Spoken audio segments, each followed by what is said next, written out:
السلام علیکم۔ وعلیکم السلام ورحمۃ اللہ۔ حضرت کیا حال ہے آپ کے؟ الحمدللہ، آپ ٹھیک ہیں؟ جی الحمدللہ، اور سنا ہے سب خیریت ہے؟ جی الحمدللہ۔ اچھا مولانا، انجینئر محمد علی مرزا جس طرح کہتا ہے میں نے سب علماء کرام کی جو دکانیں بند کرا دی ہیں، یہ کس کے دکان سے کیا مراد لے رہے ہیں؟ ہمیں تو کوئی سمجھ نہیں آ رہی اس بات کی۔ دیکھیں، اس کی باتیں دنیا کو سمجھ آتی ہی نہیں ہے، کیونکہ وہ گول مگول کر کے باتیں کرتا ہے۔ اب یہ تو اسی سے پوچھنا چاہیے کہ علماء کرام کی دکانیں ہیں کون سی؟ اگر وہ علماء کرام کی دکانوں سے مراد مسجدوں کو لیتا ہے تو مسجدیں علماء کرام کی نہیں ہیں، مسجدیں تو محلے کی ہوتی ہیں۔ جس محلے کے اندر مسجد ہوتی ہے اسی محلے کی مسجد ہوتی ہے، محلے والوں کی، اور اسی طرح اس کی کمیٹی ہوتی ہے، انتظامیہ ہوتی ہے۔ یہی وجہ ہے علماء کرام کو چھٹی بھی کروا دی جاتی ہے ان مساجد سے جنہوں نے 5 سال 10 سال نہیں، جن کے اپنے کچھ علماء کے اپنے بھی تو مدرسے ہیں جنہوں جی مدرسے ہیں تو دیکھیں ان کے اندر یا تو ان کے لیے کوئی بجٹ ہو، خاص کوئی بجٹ تو ہے نہیں، بلکہ اس کے لیے مدرسہ تو ایک محتمم کے لیے ٹینشن ہے کہ جس نے 10 بندے رکھے ہوئے ہیں ان کو تنخواہ دینی ہے، اس کے پاس بجٹ کوئی نہیں ہے، کوئی دے یا نہ دے، لیکن اس نے 10 بندوں کو تو دینا ہے۔ اور اسی طرح جو طلباء کرام ہیں جنہیں اسٹوڈنٹ کہا جاتا ہے، ان سے بھی 1 روپیہ فیس نہیں لی جاتی، تو پھر یہ کیسی دکانیں ہیں؟ یہ دکانیں نہیں ہیں، یہ دین کے مراکز ہیں، اور جناب نبی کریم صلی اللہ علیہ وآلہ وسلم نے خود بھی قائم کیے ہیں۔ یہ حضور کا ایک مدرسہ تھا، صفا کے نام سے مشہور ہے، جن کے طالب علم مشہور حضرت ابو ہریرہ رضی اللہ تعالیٰ عنہ ہیں، جو غرباء کرام کا مسکن بھی ہوا کرتا تھا۔ حضور خود ٹیچنگ کیا کرتے تھے، یہی تو وجہ ہے حضور نے فرمایا انما بعثت معلما۔ تو یہ تو مدارس، ان کو دکانیں نہیں کہہ سکتے، یہ تو حضور کے خود کاشت کردہ پودے ہیں اور دین کے قلعے ہیں۔ اگر وہ دکانوں سے مراد مدرسے لیتا ہے تو یہ بھی سراسر غلط کر رہا ہے۔ مدارس کوئی دکانیں نہیں ہیں، یہ تو دین کے قلعے ہیں، لہٰذا اس نے کوئی علماء کرام کی دکانیں بند نہیں کی۔ علماء کرام کی دکانیں ہیں کہاں؟ علماء کرام کی دکانیں نہیں ہیں، علماء کرام نے خود اپنے آپ کو وقف کیا ہوا ہے دین کے لیے۔ یہی وجہ ہے آج علماء کرام مولانا جس طرح علماء کرام نے اپنے دین کے لیے وقف کیا ہوا ہے، تو ان کی تنخواہیں اور ان کا جو ان کا گھر کا نظام ہے وہ پھر اسی میں سے ہی چلتا ہے نا، مدرسے میں سے جو مدرسے کے لیے آتا ہے ان میں سے وہ بھی کھانا کھاتے ہوں۔ دیکھیں یہی تو گزارا ہے نا، یہی تو گزارا کرتے ہیں، عیاشاں تو نہیں لوٹتے نا۔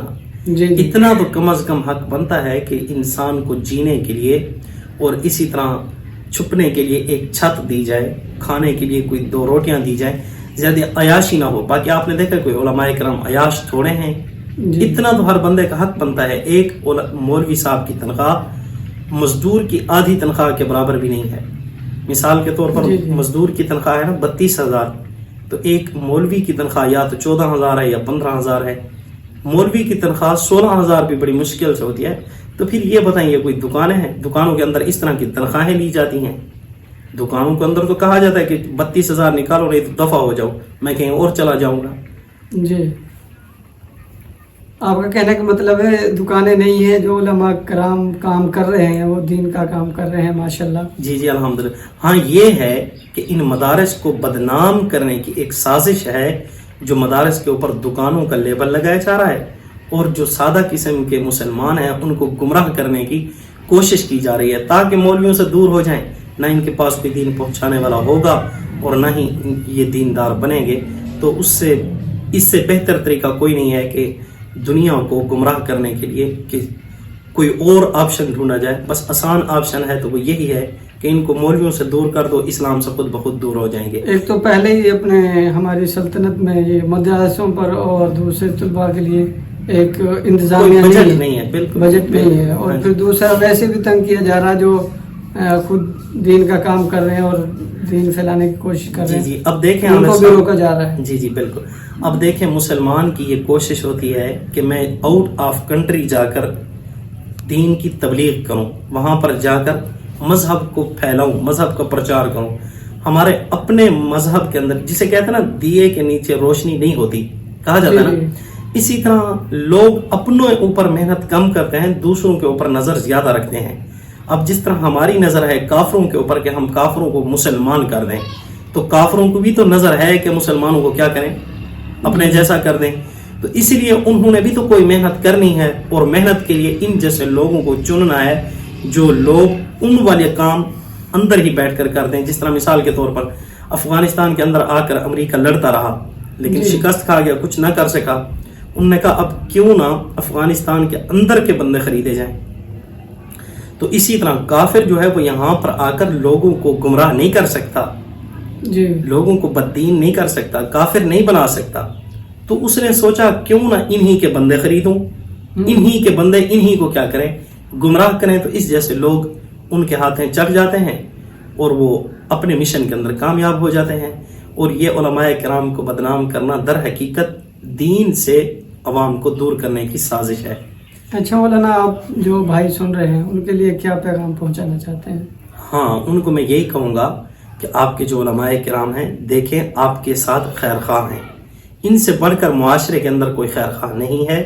یہ وہ لوگ ہیں جو اپنی عیاشیوں کو دبا کر، اپنی رشتہ داریوں کو دبا کر اور اپنی خواہشات کو دبا کر اپنے آپ کو وقف کیے ہوئے ہیں. یہی وجہ ہے کہ ان کی تنخواہ مزدور کی آدھی تنخواہ کے برابر بھی نہیں ہے. اس کے باوجود آپ تک مخلص ہو کر دین محمد صلی اللہ علیہ وسلم کو پہنچا رہے ہیں. تو آپ کا حق بنتا ہے کہ آپ بھی ان کے ساتھ مخلص ہو جائیں. اگر آپ دین محمد صلی اللہ علیہ وسلم کو قبول کیے ہوئے ہیں، تو اگر آپ دین پر راضی ہیں، اگر آپ کا نعرہ ہے رضیت باللہ ربا وبالاسلام دینا وبمحمد صلی اللہ علیہ وسلم نبیا، اگر آپ رب کو رب مان کر، محمد صلی اللہ علیہ وسلم کو نبی مان کر، دین اسلام کو سچا دین مان کر اپنی زندگی گزار رہے ہیں، تو پھر آپ کو چاہیے آپ علماء کرام کے ساتھ مخلص ہو جائیں. یہی لوگ ہیں جنہوں نے دین محمد صلی اللہ علیہ وآلہ وسلم کو بچایا ہوا ہے، جنہوں نے دین محمد صلی اللہ علیہ وآلہ وسلم کو پھیلانے کے لیے عزم کر رکھا ہے. اگر ہم ان لوگوں سے بدظن ہو جاتے ہیں تو پھر بالآخر نقصان یہ ہوگا کہ ہماری عوام دین محمد صلی اللہ علیہ وسلم سے بھی ہاتھ دھو بیٹھے گی، اور اسی طرح لوگ گمراہ ہو جائیں گے. پھر کوئی یہاں پر اسلام کا نام لینے والا نہیں ہوگا، پھر یورپ کے اندر اور پاکستان کے اندر کوئی فرق نہیں رہے گا. اگر ہم چاہتے ہیں کہ ہمارا دین بچا رہے اور ہم خود دیندار رہیں، ہماری نسلیں دیندار رہیں، جس طرح لوگ باہر آؤٹ آف کنٹری سے پاکستان آتے ہیں مذہب سیکھنے کے لیے، وہ تبلیغ کی صورت میں ہو یا مدارس کے اندر پڑھنے کی صورت میں ہو، اگر آپ چاہتے ہیں کہ یہ رونق برقرار رہے تو پھر آپ اپنے علماء کرام سے اپنے تعلق کو مضبوط رکھیں. آپ ہی کی سپورٹ سے مدارس چل رہے ہیں، اور آپ اپنی سپورٹ کو مزید تیز کریں، اور اسی طرح علماء کرام کے ساتھ مخلص ہو کر رہیں، تاکہ آپ خود دین کا کام نہیں کر سکتے تو جو دین کا کام کر رہے ہیں کم از کم ہم ان کی سپورٹ تو کر سکیں. جس طرح جناب نبی کریم صلی اللہ علیہ وآلہ وسلم کے چچا حضرت ابو طالب نے جناب نبی کریم صلی اللہ علیہ وآلہ وسلم کی کیا کی ہے، سپورٹ کی ہے. اسی طرح حضور صلی اللہ علیہ وسلم کے اور رشتہ داروں نے بھی سپورٹ کی ہے. تو کم از کم ہم دین کے اوپر خود نہیں چل سکتے مکمل طور پر، یا اسی طرح دین خود نہیں سیکھ سکتے.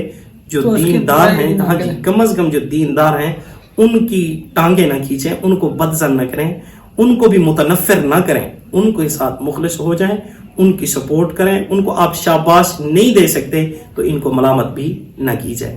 بہت شکریہ حضرت، بہت شکریہ آپ کا، آپ نے بڑے پیارے انداز میں جو بات ہمیں سمجھائی. اللہ پاک سب بھائیوں کے دلوں میں علماء کرام کی محبت ڈالے. آمین. آمین.